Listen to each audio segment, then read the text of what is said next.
Aisha lived in a Syrian town.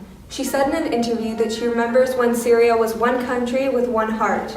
She remembers feeling safe and comfortable in her home. This has been destroyed, however, by bombings, higher prices on everything, and military checkpoints everywhere. Now she lives in a Syrian refugee camp with her children and experiences constant worry and temporary safety in her tent.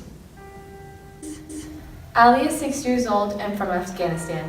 The Taliban threatened his family and they had to leave the country. The family made their way across the Mediterranean Sea in a raft to Greece. Around 30 people came with them in the same raft. Due to the severe storm, several of the passengers died on the journey. In Greece, the family had to live on the streets until they managed to escape to Germany. Alea is 7 years old. She fled her home in Aleppo, Syria, and is currently living in Lebanon.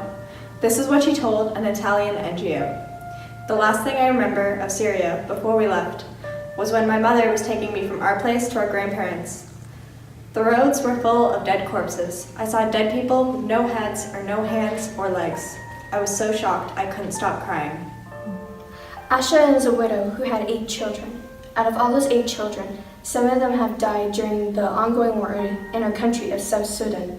Before the war, she served as a peasant farmer so she could provide for her large family. When the war broke out in her community, she and her family had been forced to flee so she can save their lives and leave everything they had behind. Stand with us! On November 5th, as we pledge our silence to stand in solidarity with those without a voice.